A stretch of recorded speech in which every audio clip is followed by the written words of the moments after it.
Oke, halo guys, ketemu lagi bersama saya Inggir Muhammad. Di kesempatan kali ini saya bakalan nge-share cara-cara agar bisa berangkat ke Jepang melalui jalur pemagangan seperti yang saya alami saat ini. Jadi pemagangan itu dibagi menjadi dua, ada IM Japan dan swasta. IM Japan itu adalah sebuah pemagangan yang diselenggarakan atau dilakukan oleh negara Indonesia dengan Jepang tentunya, dengan sebuah perjanjian dan prosedur untuk mengirimkan tenaga pemagang Indonesia ke Jepang. Sama juga halnya dengan swasta pastinya, cuman bedanya adalah swasta melalui sebuah sending organizer atau bisa disebut SO atau LPK di luar dari IM Japan tersebut. Di sini saya adalah seorang pemagang yang melalui jalur swasta karena saya gagal di IM Japan. Hampir sama semua syaratnya seperti tes fisik, bahasa, matematika, dan kesehatan pastinya. Hampir sama semua, cuman yang membedakan adalah di tes fisiknya.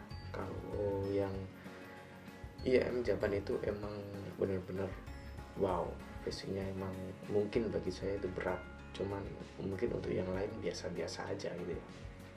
Cuman untuk saya sendiri pribadi berat karena saya dulu gagal di tes fisik, makanya saya mengambil jalur swasta. Ya perbedaannya itu, di swasta fisik tidak terlalu berpengaruh, yang penting kita mau masuk daftar ke LPK atau BLK, PPK itu belajar bahasa Jepang, nanti nunggu job, sending, udah kelar, kita tinggal bayar. Dan itu yang membedakan adalah biaya. Kalau setahu saya waktu itu IM Japan mungkin ya, kalau salah tolong dikoreksi, biayanya sekitar 12 juta atau 15 juta ya, itu sampai berangkat, sampai udah berangkat ke Jepang. Mungkin di luar paspor dan untuk medical check up ya mungkin ya.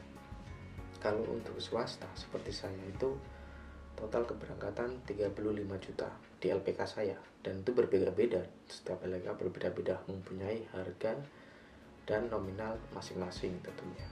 Setelah itu saya waktu itu kenapa kok saya bisa tertarik ke Jepang dan mengikuti program magang Jepang, karena waktu itu saya benar-benar sedang membutuhkan pekerjaan. Jadi ceritanya dulu waktu sama teman saya lagi mencari kerja di BLK di daerah saya, terus saya melihat brosur pemagangan Jepang gitu, seperti itu. Setelah itu saya penasaran pemagangan cuma seperti apa, karena waktu itu memang di daerah saya seperti di tetangga saya sendiri itu hampir belum ada yang pergi ke Jepang. Makanya saya agak, walaupun tahu cuman tidak tahu persis seperti apa prosesnya. Setelah itu saya tahu, saya ikuti brosurnya, saya daftar. Di situ saya diarahkan untuk langsung menuju ke IM Jepang, karena memang BLK menyediakan itu IMM Jepang. Dia bekerja sama dengan IMM Jepang gitu loh, dari daerah. Jadi saya ikuti di situ, saya saya mulai masuk LPK seminggu. Waktu itu seminggu berapa kali? 5 kali kalau nggak salah. 5 kali saya ketemu, belajar bahasa Jepang dari nol, benar-benar belajar sampai akhirnya saya udah ada tes IMM Jepang, saya ikut dan saya gagal. Dan gagal bukan cuma sekali sih, memang saya lihat dari fisik saya sendiri tidak mampu untuk melakukan itu. Untuk tes fisiknya bisa nanti kalian searching sendiri ya, udah banyak lah yang tahu tes fisiknya seperti apa. Setelah itu saya mengalami seperti down, dan mental saya seperti apa masih mau diterusin gitu ya. Dan ternyata yang mengalami seperti itu bukan hanya saya, banyak teman-teman saya yang satu LPK dengan saya, satu kelas dengan saya, satu angkatan dengan saya waktu itu mengalami hal yang sama. Kita tidak bisa lolos ke IM Jepang dan kita diarahkan oleh LPK untuk menuju ke swasta. Swasta itu lebih gampang, jadi ada lembaga sendiri ya, SO gitu ya, tidak melalui tes fisik seberat itu, cuman memang mungkin bahasa ya yang lebih diunggulkan di sana. Nah itu saya juga ikut. Setelah beberapa kali itu ada sebuah LPK di Jogja yang waktu itu mungkin memang bahasa saya yang kurang mumpuni, memang bahasa saya yang belum terlalu menguasai tersebut, dan saya memang ya jarang berangkat waktu itu. Tes awal wawancara gitu lolos tahap 1, cuma tahap 2 adalah sebuah tes bahasa Jepang, kalau nggak salah itu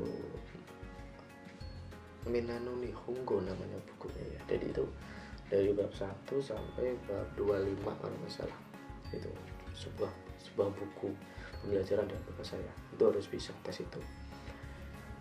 Saya ikut tes 3 kali kok gagal di LPK tersebut yang ada di Jogja itu. Saya merasa frustasi, kenapa gagal padahal sudah melakukan semaksimal mungkin menurut saya ya. Setelah itu akhirnya saya sama teman-teman saya yang senasib dengan saya tentunya mencari LPK lain, dan saya melakukan sebuah LPK di Solo tepatnya. Di sana bersama teman-teman waktu itu 9 orang kalau nggak salah, kita mendaftarkan diri ke sana, wawancara, tes fisik. Tentunya fisiknya nggak seberat di NN-Japan, matematika dan bahasa, karena kita ya 9 orang tadi itu sudah dibekali dari LPK yang lama bahasa Jepangnya, jadi udah lumayan lah untuk tes di sana. Akhirnya kita masuk, cuma 1 orang yang gagal gara-gara medical waktu itu, medical check up-nya kayaknya gagal dia di sana, jadi dia nggak bisa masuk. Dia cuma 8 orang. Saya di sana hampir cukup lama ya, sekitar 1 tahun, 1 tahunan lah, 1 tahunan. Iya, 1 tahunan saya masuk belajar di sana. Jadi intensifnya itu sekitar 6 bulan. 6 bulan itu dari pembelajaran awal dari nol sampai pembekalan, dan di waktu itu banyak teman-teman saya seangkatan saya yang sudah mendapatkan job. Jadi gini, sistemnya di sini itu adalah ada yang namanya sending order, atau foto kita atau biodata kita di sending ke Jepang, dan nanti pihak Sacho atau kaisanya atau perusahaannya yang bakalan milih gitu loh, dari online lah. Yang kedua adalah mensetsu secara langsung atau wawancara secara langsung. Pihak Jepangnya datang ke Indonesia, melakukan mensetsu, wawancara, tes secara langsung dengan kita tentunya. Waktu itu saya termasuk yang paling terakhir mendapatkan job di kelas saya. Ya karena apa? Karena waktu itu kan sebelum kita mau didaftarkan atau mau dipromosikan oleh LPK dan perusahaan di Jepang, itu kita sudah dikasih sebuah lembaran gitu untuk menandatangani apakah mau di perusahaan, di pabrik, atau di gemba, maksudnya di luar ruangan, outdoor gitu kan, pertanian, peternakan, terus bangunan gitu. Nah saya nggak mau yang hal-hal seperti itu. Saya cuman pilih yang di perusahaan atau industri. Dan memang ternyata yang diambil adalah waktu itu yang saya alami, yang lebih cepat itu yang di gemba atau di luar, peternakan, pertanian, bangunan gitu, tagging, topi, scaffolding, itu sangat banyak. Kenapa saya kok nggak ambil itu? Karena kembali lagi melihat fisik saya sendiri, mungkin saya nggak kuat. Saya takut nanti setelah datang ke Jepang dengan pekerjaan yang sangat berat, saya malah pulang dan nggak membawa apa-apa tentunya. Makanya saya cuma pilih yang di perusahaan, dan itu juga yang membuat saya lama berangkatnya, karena cukup banyak seleksi yang sudah saya lalui dan saya selalu kalah di fisik. Ya saya nggak bisa push up waktu itu dengan berat badan saya hampir 70 kilo waktu itu, memang cukup berat untuk saya. Setelah itu sekitar bulan apa ya, kalau nggak salah bulan Januari atau Februari, ada sebuah perusahaan dari Jepang dan saya diikutkan ke tes tersebut, wawancara tersebut bersama dengan kalau nggak salah 20 orang atau 13 orang. Jadi buat tes tersebut diambil cuma 3 orang. Saya mengikuti bersama teman-teman saya. Tesnya waktu itu dilakukan di Jogja di sebuah hotel ya. Di sana seperti biasa wawancara, nggak ada fisik, matematika, dan biasa tinggi badan, berat badan gitu.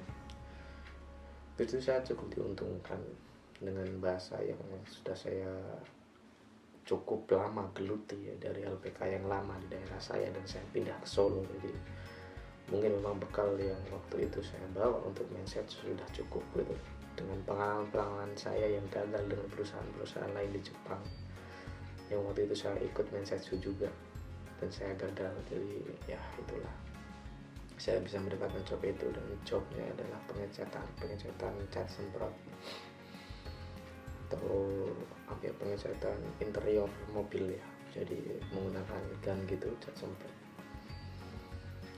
Bisa wawancara, terus nunggu cukup lama juga, sekitar 6 bulan atau 8 bulan. Saya berangkat bulan 8 tanggal 20 2018 18 ya, 18 atau 19 18 sih, 18. Dan berangkat dari Solo, dan sampai di Jepang saya langsung diarahkan ke penampungan saya waktu itu, Senta ya, kalau kita biasa nyebutnya Senta, di Jepang selama 1 bulan. Di sana kita dibekali lagi bahasa, terus kebudayaan Jepang seperti apa, membuang sampah di Jepang seperti apa. Karena seperti yang kalian tahu, Jepang adalah negara yang hebat menjaga kebersihan, teknologinya yang sangat canggih, dan orang-orangnya yang sangat patuh dengan sebuah peraturan. Di waktu itu memang dibekali di Senta, kita benar-benar diajarin bagaimana sih kehidupan orang Jepang yang sebenarnya. Di situ kita sudah selama 1 bulan. Setelah itu barulah saya berangkat ke sini. Jadi waktu itu Senta saya ada di Gunma. Di Gunma itu daerah atas ya, dekat sama Tokyo, dari daerah atas, dan tempat kerja saya adalah di Shizuoka, Iwata, di daerah tengah gitu. Jadi dari atas turun. Jadi waktu itu saya berangkat dari Gunma setelah pemadatan materi di sana itu menggunakan mobil. Hampir sekitar berapa jam ya? Saya berangkat sekitar jam 8 pagi ya, kalau nggak salah. 8 pagi sampai sini sekitar jam 6 sore karena macet ya begitu, menggunakan mobil.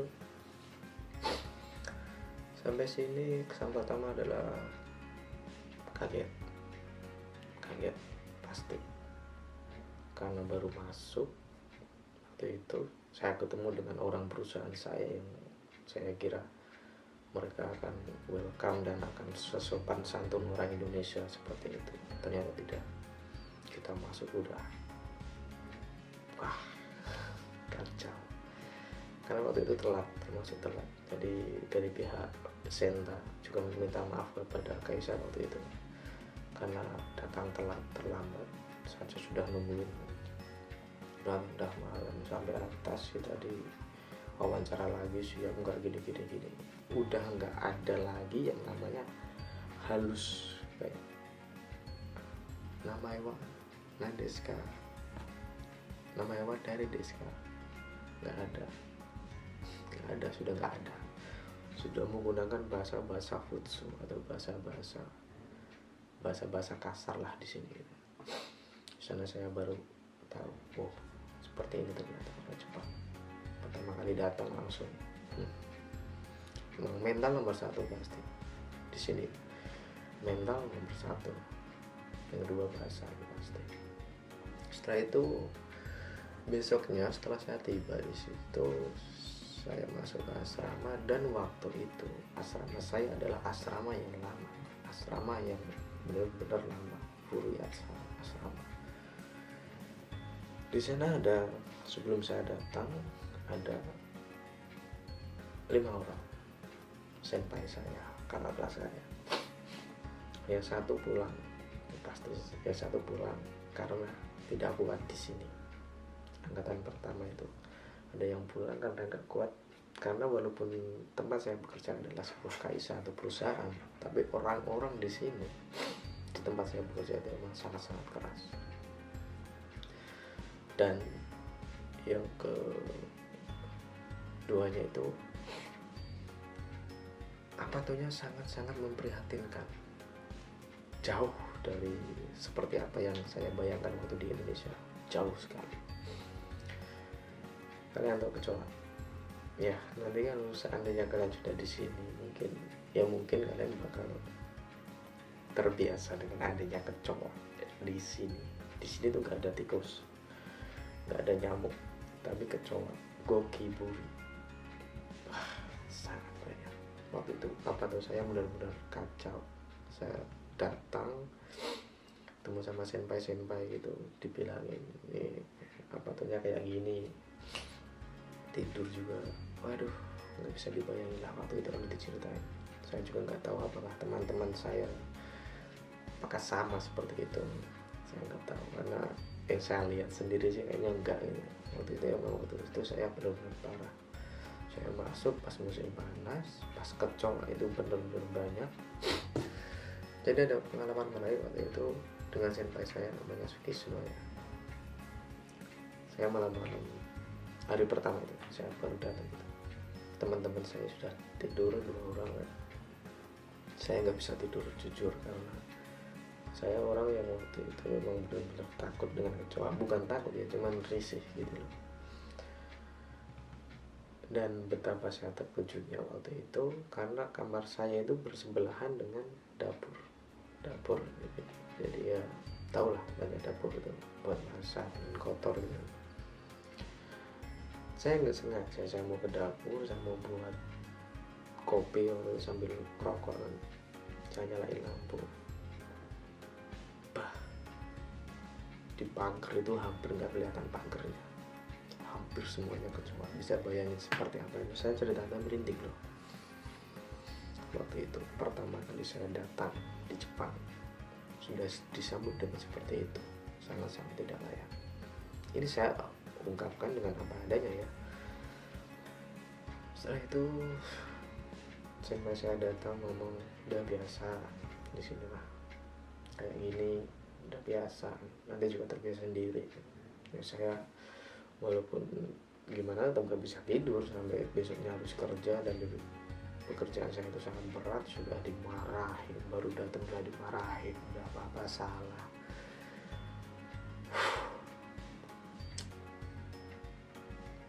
Emang keren sih waktu itu. Kalau saya berangkat kerja itu waktu itu benar-benar kayak mau dibunuh. Mungkin emang mental saya ada gimana nggak tahu, cuman bukan saya sendiri, cuma teman-teman saya yang lain pun sama, seperti ngerasa mau dibunuh gitu. Saking takutnya. Tapi selang beberapa lama itu, setelah itu selang 3 bulan atau 4 bulan saya dipindah ke apartemen baru. Ini apartemen saya yang ini. Yang ini udah nggak bisa ditanya lah. Modern, sangat terjamin, kebersihan, air, tentu AC juga udah sangat-sangat layak lah. WC itu juga sudah pakai tombol-tombol otomatis ya, enggak sajebok pakai tangan lagi ya. Dan sampai dimana saya benar-benar waktu itu pengen ngerasa udahlah, nyerah lah, pengen pulang aja ke Indonesia. Cuman keinget lagi ya perjuangan saya waktu itu, selama pengen datang ke Jepang, pengen ngerasain semanis apa sih uang yen.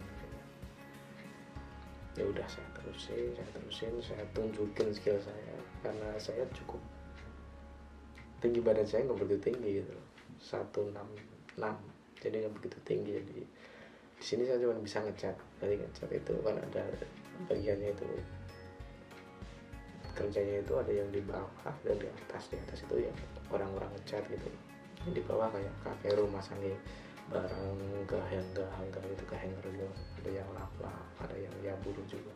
Dan saya waktu itu langsung dipilih untuk ngecat gitu. Ya buruh dulu gitu, ya buruh selama 1 tahun. Saya dipilih untuk ngecat barang itu, percaya sama orang Jepangnya diajarin, dan dari situ saya mempunyai seperti apa ya, kebanggaan tersendiri sebagai Kensuse. Kerja saya benar-benar dihargai waktu itu sampai detik ini. Setelah mereka tahu kerja saya seperti apa, seniat apa saya benar-benar belajar, seberat apa walaupun itu berat banget saya tetap kerjain, saya habisin semuanya. Dan mereka tahu skill saya, dan saya sekarang sangat dihargai.